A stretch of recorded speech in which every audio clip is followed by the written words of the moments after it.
하나님을 찬양하는 것은 시간도 때도 장소도 또 잘하고 못한 것도 없어요. 그냥 찬양하면 그냥 최고예요. 감사해요. 우리 로마서 8장 마지막 클라이막스 내용을 우리가 읽었습니다.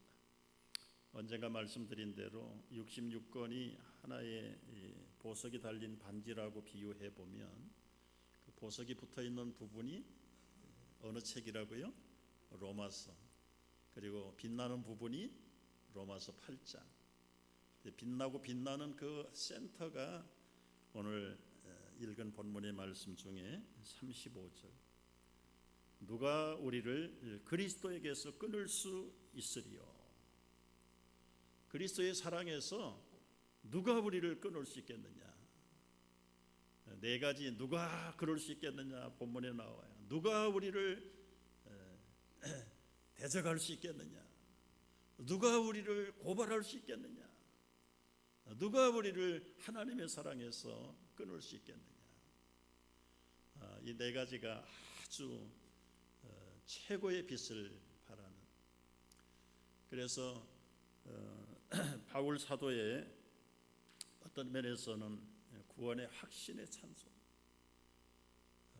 모든 창세기부터 시작된 구원의 계시가 이 로마서 8장 마지막 부분에서 아름다운 빛을 찬란하게 비치는 구원의 클라이막스가 오늘 8장의 31절부터 39절 말씀입니다. 그렇다면 여러분에게 꼭 물어봐야 될 게 있어요. 여러분 지금 죽어도 구원의 확신이 있으십니까? 속으로 그럴 거야. 나는 저런 질문하는 목사 수준 좋아 안 해. 좀 고상한 얘기나 좀 하고. 제가 그런 종교의 취향을 모르는 거 아닙니다. 그러나 여러분 종교 취향을 좋게 하는 게 설교가 아니고 이 기본적인 이 구원의 확신의 문제는 기업코 여러분이 해결하고 넘어가야 될 부분이에요. 많은 분들이 예스라고 대답을 하셨습니다. 그런데 대답 안 한 분들 중에는 여러 가지 반응이에요. 누가 가봐야 알지 뭐 천국이 있는지 지옥이 있는지. 나는 모르겠다. 나는 확신이 없다. 확신이 없는 사람들은 왜 없는가? 내 사는 꼴을 보니까 이건 완전히 이거는 구원 못 받.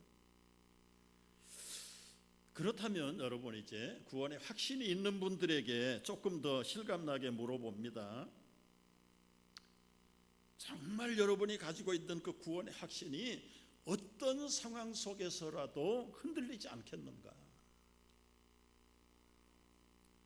갑자기 한국에서 유행하는 바바리맨, 바바리를 입고 나타난 사람이 탁 열더니 자동 소총을 꺼내 들고 여러분들을 방아쇠를 당기기 직전이에요.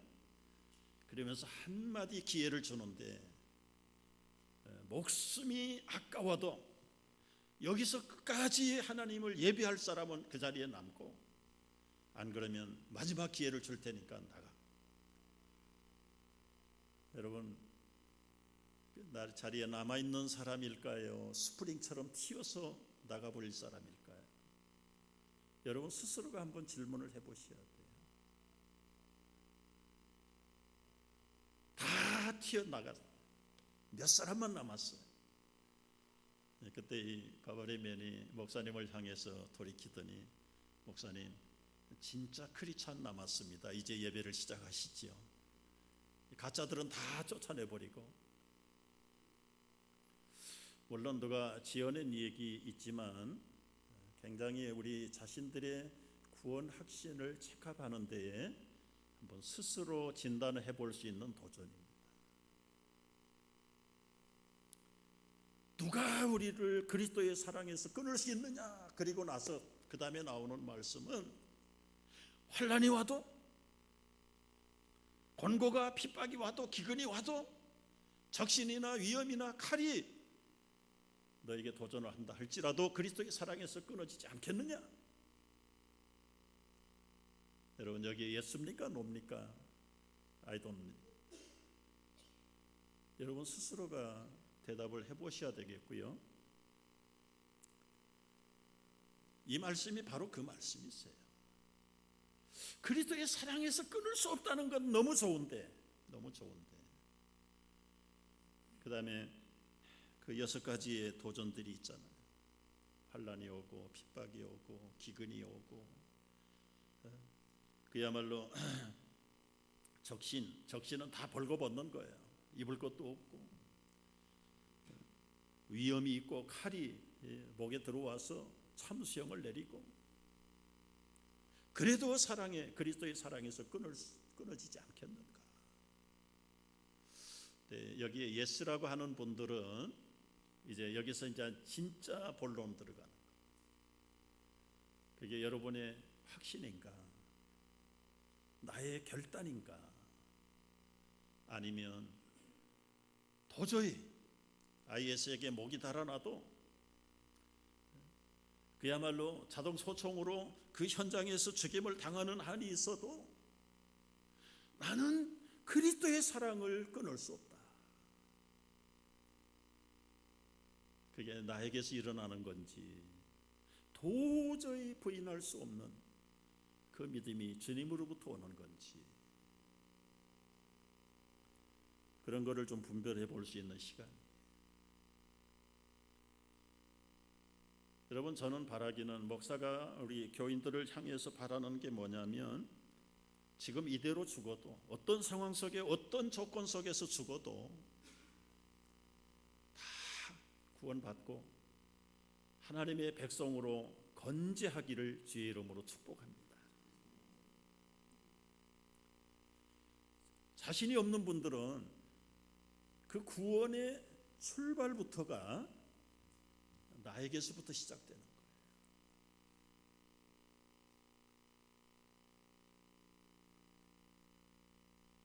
그런데 오늘 하나님이 한 사람 여러분과 나를 구원하기까지는 마구잡이로 부른 게 아닙니다. 거기에 하나님의 계획이 있어요. 5 스텝이 있는데 그걸 보고 구원의 황금 5 체인이라고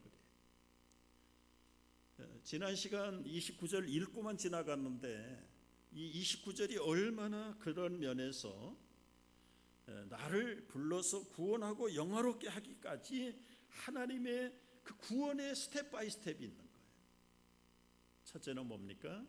하나님이 미리 아신 자들을 미리 아세요. 우리가 어떤 형편에 있는지 죄 속에 있고 죄의 종인 것도 아셔요. 구원이 필요하다는 것도 아시고 아들의 형상을 본받게 하려고 두 번째는 미리 정하셨어요.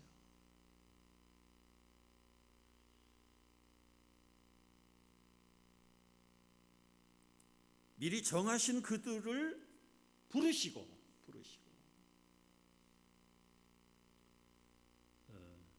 앞에 성경을 띄워주세요.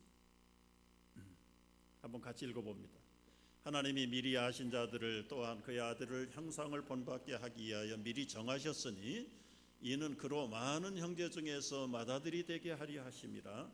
또 미리 정하신 그들을 부르시고 부르신 그들을 또한 의롭다 하시고 의롭다 하신 그들을 또한 영화롭게 하셨느니라. 여기 황금 구원의 5 체인이 첫 번째는 미리 아시는 것, 예지.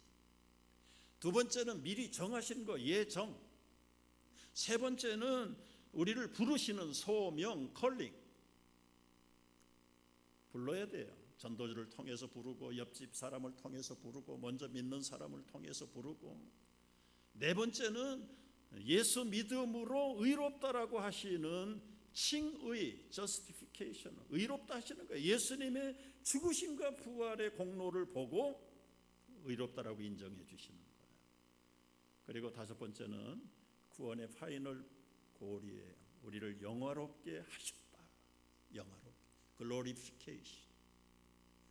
물론 구원의 서정이 이거 말고도 4가지가 더 있어요. 로마서 여기저기 흩어져 있는 걸 모으면 회개가 있어야 되고 믿음이 있어야 되고 그리고는 중생, 거듭남이 있어야 되고 양자라고 인정을 받고 이게 다 9가지의 서정이 있지만 그 네 가지가 없고 다섯 가지만 있어도, 이 예지, 예정, 소명, 칭의, 영화만 있어도 우리가 구원받아서 하나님의 백성이 되는 데는 아무 하자가 없는 거예요.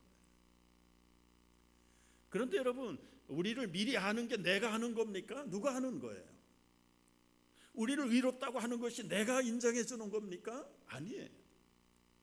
우리를 불러주신 분도 우리가 부름받을 수 없잖아요. 오늘 말씀 아까 돌아가 보세요. 누가 하셨느냐 하면 처음도 하나님이 예지하시고 예정하시고 부르시고 의롭다 하시고 영화롭게 하나님이 어떻게 하셨다? 하셨느니라. 하나님이 하신 거죠. 그러니까 구원이 왔다 갔다 하는 사람은 내가 결단하고 기분 좋을 때는 믿음으로 천국 갈 것 같고, 부부싸움 한번 하고 나면, 애들 한번 야단치고 나면 그냥 천국 못 갈 것 같고,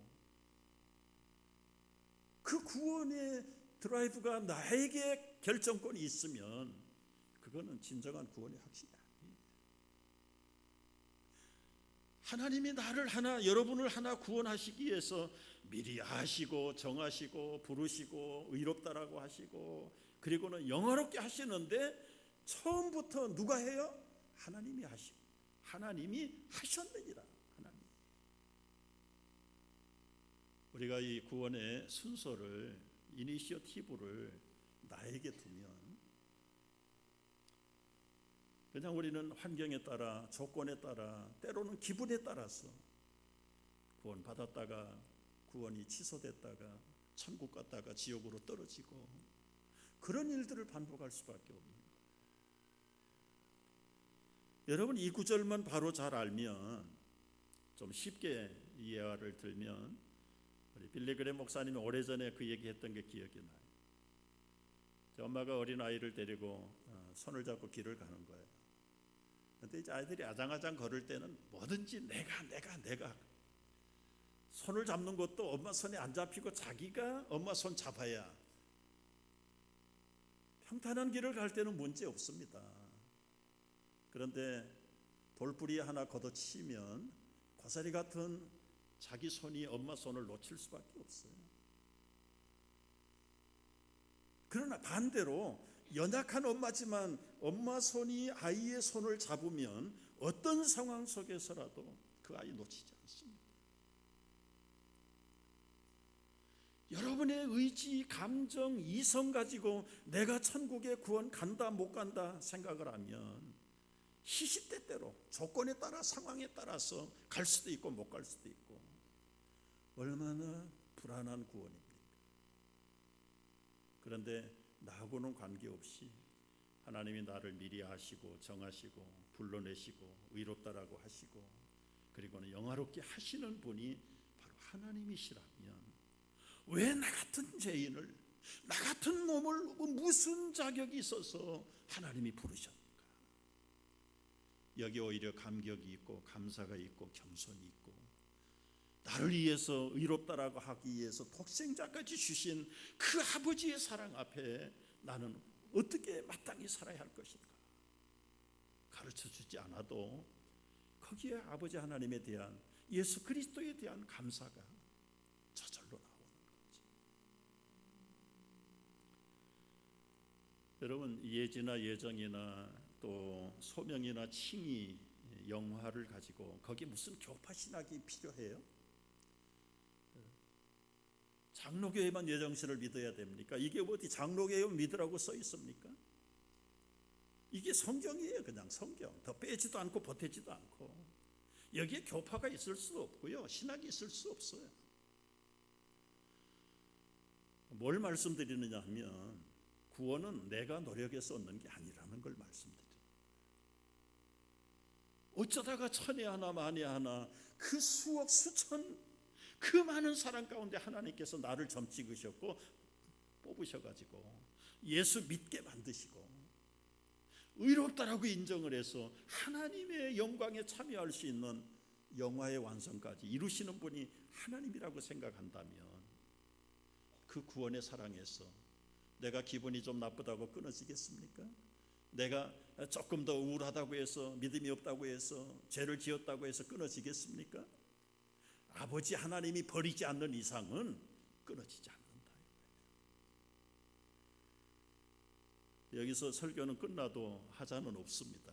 그러나 오늘 성경 말씀이 하나님이 나를, 여러분을 구원하신 그 구원의 확신의 근거가, 내용이 뭔가를 좀 더 확인하고 검토하는 것이 더 든든하지요. 왜 하나님의 사랑에서 우리를 끊을 수 없는지, 첫 번째는요,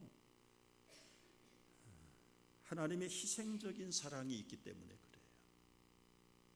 32절을 같이 읽어봅니다. 32절 다 같이.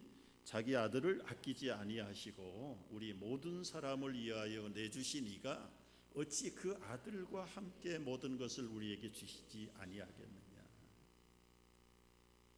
어느 목장에서 일어난 사건입니다.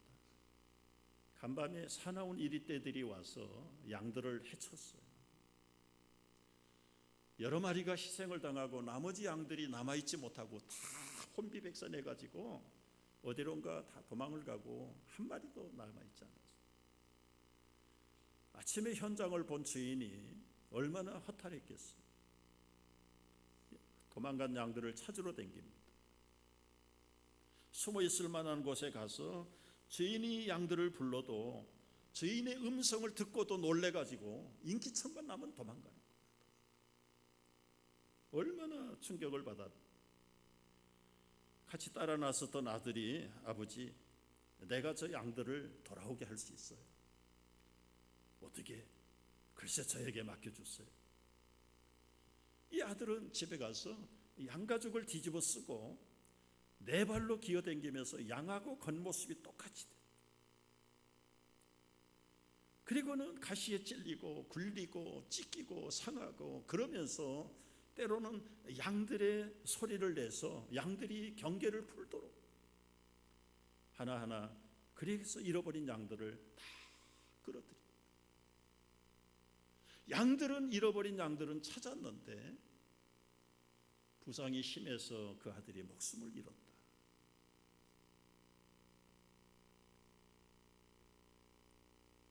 여러분, 이것이 아버지의 마음이란 말이죠. 내 아들을 비록 잃어버릴지라도 아들보다 더 귀한 그 양들을 아버지께서 찾으십니다. 성도가 누굽니까? 성도는 하나님 아버지가 당신의 아들을 포기하시고 맞바꾸신 그런 사람이 성도가 된 거예요.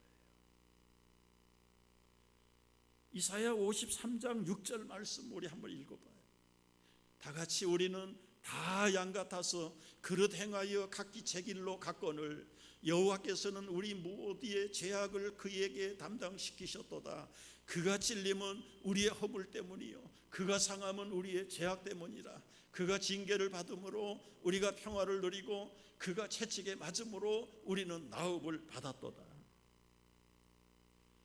여러분, 길 잃어버린 양 같은 우리를 구하시려고 그의 아들이 오셔서 채찍에 맞으시고 찢기시고 상하시고, 그래서 우리가 구원을 받고 치유를 받고 하나님의 자녀가, 이렇게 해서 얻은 여러분과 나를 그 하나님이 어떻게 우리를 취급하시겠는가? 우리가 어떤 존재입니까? 당신의 아들을 포기하시면서까지 맞바꾼 존재인데 우리를 함부로 하시겠느냐고요. 제 말이 아니라 이사야 43장 1절 보세요. 다 같이. 너는 두려워 말라. 내가 너를 구속하였고 내가 너를 지명하여 불렀나니 너는 내 것이라. 내가 물 가운데 지날 때에도 불 가운데 지날지라도 너를 침몰하지 못할 것이고 불 가운데 행할지라도 타지 아니할 것이고 불꽃이 너를 사르지 않는다. 그 다음 구절이요. 대저 나는 여호와 내 하나님이요 이스라엘의 거룩한 자요 내 구원자이심이라. 내가 너를 보배롭고 존귀하게 여기노 너를 사랑하였느니라. 누차 강조하지만 여러분과 내가 하나님의 자녀가 돼서 구원을 받았다는 것은 보통 값을 지불하는 게 아닙니다.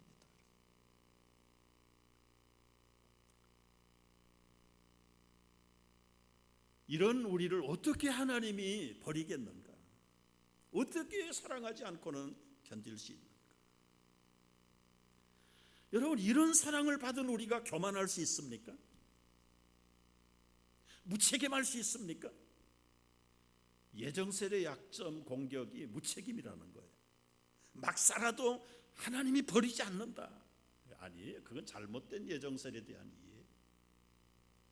천에 하나 만에 하나 나 같은 것을 골라서 자녀 삼았는데 내가 막 살 수가 있겠느냐고요. 살아있는 것 자체가 감격스럽고 드려도 한이 없고 모자라고, 그게 진짜 부르심을 받고 예지와 여정을 통해서 구원함을 받은 영화로운 성도들의 마음 자세이지, 신앙 자세이지. 우리가 어떤 존재인가? 아버지 하나님이 당신의 아들을 희생했기 때문에 결코 양보할 수 없는 그런 존재가 바로 구원받은 성도의 존재라는 사실을 깨달아요. 두 번째, 끊을 수 없는 사랑. 하나님이 주신 그 사랑은 누구도 그 어떤 것도 고발할 수가 없다고 그랬어요. 누가 우리를 택한 자들을 고발하리요? 33절의 말씀이잖아요. 의롭다 하신 이는 하나님이시니 누가 정죄하리요? 고발도 못하고 정죄도 못해요. 왜요? 우리를 죽으실 뿐만 아니라 다시 살아나신 이는 그리스도 예수시니 그는 지금도 하나님 우편에 서서 우리를 위하여 간구하고 계시기 때문에. 여러분, 국회는 고발해요. 특검은 고발합니다. 고발해. 그러나 마귀들은요, 고발, 하나님의 사랑에서 끊으려고 고발. 어떻게 고발한 줄 아세요? 죽음이나 생명이나, 아까 7가지 무기를 가지고도 안 되니까요. 7가지 무기가 뭐예요? 환난과 권고와 박해와 기근과 적신과 위협과 칼 가지고도, 덤벼 가지고도 꼼짝을 안 하니까, 그 다음에는 죽음과 생명, 인간 상태에서 일어나는 모든 일들을 통해서 도전하는 것. 천사들과 권세자들, 영적인 존재들까지 동원해가지고 천사로 부드럽게 공격했다가 마귀를 보내갔다가, 그뿐만 아닙니다. 현재 일이나 장래 일이나, 현재 일어날 수 있는 일, 장래에 어떤 일이 일어날는지 알지 못하는 예측 불허의 모든 도전들을 다 동원해서라도 우리를 하나님의 사랑에서 끊어버리려고 하는 것이 이 마귀들의 전략이란 말이에요. 능력은 이 영적인 이 어떤 이 재앙을, 폭풍이나 지진이나 거대한 재앙들을 가지고 앞으로 엄청난, 그것뿐입니까 여러분? 높음이나 깊음, 높다는 건 천국을 상징하는 것이고 깊음은 지옥. 그 하늘의 세력, 땅의 세력들을 다 동원해서라도 우리를 고발하고, 다른 아무 피조물을 다 동원해도 우리를 그리스도의 사랑에서 끊을 수 없다. 사랑에서 끊을 수 없다. 여러분, 여기에 10가지, 7가지, 17가지 무기만 있습니까? 우리가 구원받은 하나님의 자녀라고 하면서도 날씨만 좀 어둡고 컴컴해지면 금세 우울증에 걸리고요. 제가 요즘 아마 우울증 증세가 좀 있나? 그런 생각을 해볼 만큼 지난주에 캄캄할 때가 있잖아요. 날씨가. 야, 이때 이거 조심하지 않으면 우리 성도들 이거 헷가닥 하겠네. 아마 못 참는 사람은 가서 술 마실 것 같아요. 못 참으면 가서 뭔가를 그냥 몰두해야 될 것 같은. 그래서 저는 그럴 때는 새 땅에 갑니다. 새 땅에. 그래가지고 양이 안 풀리면 LA 피트네스에 가서 운동해, 운동. 그런데도 그거 가지고 해결이 안 돼요. 결국은 책상에 말씀 앞에 앉아서 말씀 읽고 소리내서 기도하고, 그러면서 다시 또 목사가 이러면 우리 성도들은 어떻게 할까?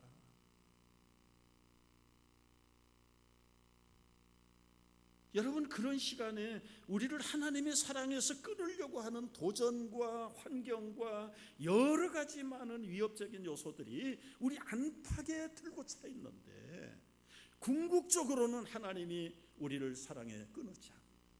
그러나 10번 찍으면 100번 찍으면 넘어가는 사람이 왜 없겠어요? 하나님이 하실 부분은 하나님이 하시지만 때로는 우리가 그 구원을 이루어내는 일에도 열심을 가져야 되는 겁니다, 여러분. 물론 우리의 열심이 구원의 조건은 될 수 없어요. 그러나 하나님의 인격적인 그 구원의 방편 앞에 우리는 적어도 끝까지 거절하고 거부하고 딴 길로 가면 하나님은 어떤 경우에는 놔두겠죠. 어떡하겠어요? 그게 예정이냐 예지냐 따지면 골치 아파지고 시간 길어지는데요, 다 포함되어 있는 것들이에요. 이거 잘못 건드리면 이거 끝도 없는 논쟁에 말립니다. 그러나 심플하게 생각을 해보세요. 하나님이 우리를 구원의 자녀로 사랑해서 끊을 수 없는 존재로 만들어 놨지만 말을 여러분 우물가에 연못가에 끌고는 가지만 물을 먹일 수 있나요? 하나님이 하시는 구원의 행위에 대해서 인간은 좋은 긍정적인 믿음의 반응과 그리고 동역이 필요한 것도 사실이다. 왜냐하면 성경이 여러 군데서 그런 것들을 얘기하니까. 어쨌거나 우리가 하나님의 사랑에서 끊을 수 없는 그 근거 가운데는 하나님이 아들을 주셔서 희생하셨기 때문에 포기할 수 없습니다. 두 번째는 아무도 우리를 고발할 자가 없고요, 우리를 정죄할 자가 없는 이유가 뭐라고 그랬어요? 우리 예수님이 AS, 애프터 서비스를 얼마나 철저하게 하고 계시는지 아시에요? 죽으시고 부활하셔서 하늘에 올라가신 것으로 끝난 것으로 생각합니다. 그러나 예수님은 거기서 그치지 않았어요. 오늘 말씀 보세요. 죽으실 뿐만 아니라 다시 살아나신 이는 다 같이 그리스도 예수시니 그는 하나님 우편에 계신 자요 우리를 위하여 간구하시는 자시니라. 지금도 하나님 우편에서 우리의 연약함을 위하여 간구하시고요, 성령님이 우리 안에 들어오셔서 마땅히 빌 바를 알지 못하는 나를 위하여 탄식하며 기도하도록 안에서 위에서 입체 작전으로 우리를 붙들고 기도하시는데 우리가 어떻게 고발당하고 넘어질 수가 있겠느냐는 말이죠.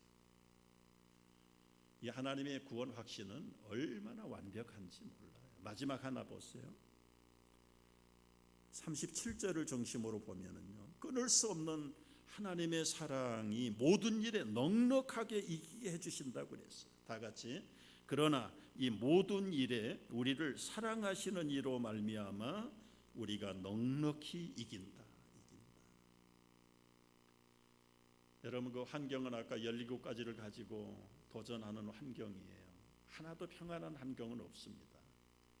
환난이나 핍박이나 위협이나 기근이나 적신이나 칼이나 그것뿐입니까? 생명이나 죽음이나 현재일이나 장래일이나 높음이나 기쁨이나 능력이나 어떤 피조물을 가지고라도 우리를 끊어지게 만들려고 온갖 시도를 하지만 그러나 위에서는 예수님이 우리를 위하여 친히 간구하시고 우리 안에 들어와 계시는 성령님은 우리를 위하여 간절히 부르짖고 계시고, 그래서 구원이 완전한 건데, 그것뿐만 아니라 이 모든 환경 속에서도 넉넉히 이기게 해주시는 분이 계신다. 이기게 해주시는 분. 그러니까 여러분, 가끔 이제 신방을 하거나 면담을 해보면은 목사님 잘 믿어야 되는데 제 형편이 너무 어렵고 힘들었어요. 사는 게 어렵다고 그만 포기해. 여러분, 여기에 속으면 안 됩니다. 우리를 하나님의 사랑에서 끊을 수 없는 이유들 가운데 하나가 뭐예요? 적신. 벌거벗고 사는 거예요. 기근 있잖아요. 기근, 흉년, 불경기. 그게 여러분을 하나님의 사랑에서 끊을 수 있다고 생각하십니까? 끊어지도록 여러분은 마귀에게 도전을 받아요. 그러나 하나님이 넉넉하게 이기게 하신다니까요. 버마의 선교의 아버지라고 불리우는 저드슨, 아도람 저드슨이라는 선교사이에요. 벌써 오래전에 한 100몇십 년 전에요. 20대 초반에 선교사로 가려고 작정을, 또 혼자 가는 것보다 결혼해가지고 아내를 데리고 가고 싶었어요. 자기가 좋아하는 앤이라는 여자 아버지에게 편지를 보내, 결혼할 수 있도록 따님을 허락해 달라는 편지. 그 편지 내용이 이런 겁니다. 따님이 저와 결혼하면 우리 둘은 내년 봄에 버마, 요즘은 미얀마로 이름이 바뀌었죠, 버마로 떠날 것입니다. 그러면 다시는 이 땅에서 사랑하는 따님의 얼굴을 보지는 못할 것입니다. 왜냐하면 그 땅은 치명적인 풍토병이 있는 곳이고 땅도 녹아내릴 만큼 폭염에 더운 땅이라 온갖 질병과 비참한 죽음을 각오해야 될 것이기 때문입니다. 그래도 저희들 결혼을 허락해 주시기를 바랍니다. 우리는 하늘집을 떠나서 죽어가는 수많은 영혼들을 위해서, 하나님의 영광을 위해서 잃어버린 자들을, 죽은 자들을 살리려고 우리는 결혼에 필요합니다. 결혼을 허락해 주십시오. 머지않아 의의 면류관을 쓰고 영광의 하늘나라에서 다시 만날 따님을 위해서라도 결혼을 허락해 주십시오. 저드스는 그 땅에 가면 자기들이 죽을 걸 알아요. 내다보면서도 그 신부 아버지에게 결혼을 허락해 달라. 아마 그런 편지를 보내고 사정을 할 만한 믿음의 수준에 있는 분이라고 생각이 돼요. 마침내 결혼을 허락했습니다.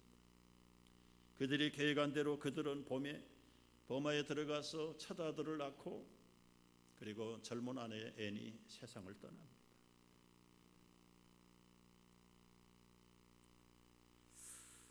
여러분, 여기서 중요한 진리를 하나 놓치면 안 돼요. 고난은 하나님의 사랑과 충돌할 수 없어요. 여러분, 어떤 고난을 당하고 있습니까? 어떤 시련이 있습니까? 정말 하나님의 사랑에 붙잡혀 있다면 오히려 그 고난과 시련은 미셔널 라이프로 쓸 수 있는 거예요. 미셔널 맨디데이트가 되는 겁니다. 잘 먹고 잘 사는 사람이 굶주리고 가난한 사람에게 가서 전도하면 전도가 될까요? 아니요. 고난받는 사람이 고난 중에 있는 사람에게 포기할 수 없는 그 기쁨과 소망과 비전을 잃어버리지 아니하고 꿋꿋하게 서 있는 그것을 볼 때 그 많은 패배의식에 있던 사람들이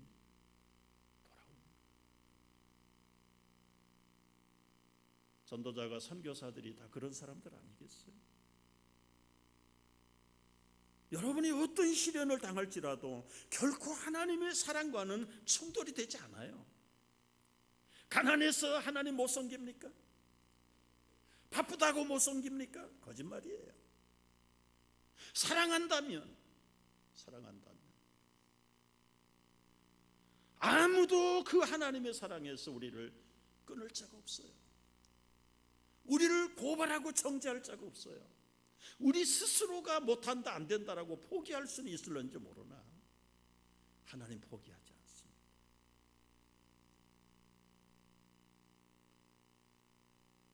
우리가 이따 부를 찬송은 주 날개 밑에 내가 편안히 쉬니, 그 419장 찬송인데요. 이 시를 쓴 커싱이라고 하는 전도자는요, 멀지 않은 매사추세츠의 출신인데 젊어서부터 복음 전도자로 헌신했어요.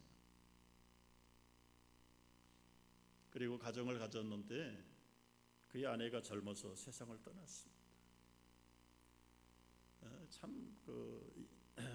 준비하느라고 이런 책 저런 책을 보면은 요즘 여러분 뭐 좀 힘들다 어쩌다고 해도요, 부부가 50, 60대 살아있으면 행복이요 특권인 줄 믿으시기 바랍니다. 과거에는 30대, 20대, 40대만 돼도 부부가 해로하는 경우가 있습니다. 여러분 150년 전 미국의 평균 연령이 얼마인 줄 아세요? 42세예요. 대통령이 42세예요. 한국의 고종시대의 왕들의 나이가 42세 평균. 평민들은 30세도 못 살 거 다 죽어. 그런데 이 커싱이라고 하는 전도자가 젊어서 아내를 잃어버리고요, 얼마나 마음이 상심이 됐는지. 마음이 상심이 되면 믿음도 떨어지고, 쉬운 말로 구원의 확신도 사라지고요, 영적으로 약해지면 몸이 쇠약해집니다. 세상을 살만한 모든 가치를 다 상실하고 두문불출하고 점점 불신앙의 늪에 빠져듭니다. 그러나 버릴 수 없는 믿음의 한 줄기. 여러분, 이게 참 믿음의 사람의 마지막이에요. 하나님이 붙들고 있는 사람은 못 갑니다. 못 나가요. 뭐 타락하고 싶어도 못해요. 불신앙에 빠지고 싶어도 못 받는 거예요. 그걸 밑바닥까지 가서 체험을 하고 확인한 다음에 다시 하나님 앞에 묵상하고 자기의 모든 관심을, 초점을 하나님께 맞추면서 기도했다가 묵상했다가 영감을 주면 받아서 적고, 그래서 시를 쓴 게 300편이 넘어요. 커싱이 쓴 찬송가 중에 저 419장도 있지만 예수께로 가면 나는 기뻐요. 그 몇 개가 더 있어요. 이분이 갈 때까지 가보고 정말 하나님에서 끊을 수 없다는 사실, 하나님이 붙들고 계시기 때문에 자기 아들을 아끼지 아니하시고 내어주신 그분이 나에게 무엇을 은사로 주시지 않겠는가? 나는 외형적으로, 환경적으로 아내도 일찍 잃어버리고 인생의 의욕도 다 잃어버리고 살았지만, 그러나 하나님이 나를 놓지 않으시고 다시 믿음을, 신앙을 회복하고 자기 재산을 다 정리해가지고 150년 전에 1000불이면 큰 돈이죠. 그걸 가지고 천국도 모르고 못 보고 육신의 눈도 어두워서 앞을 못 보는 맹인들을 위해서 학교를 세우고, 그 맹인 학교에서 많은 일꾼들을 길러, 그러면서 그에게 포기할 수 없는 노래가, 밤이 깊고 비바람 몰아쳐도 아버지께서 날 지켜주시니 거기서 나는 편안히 쉬리라.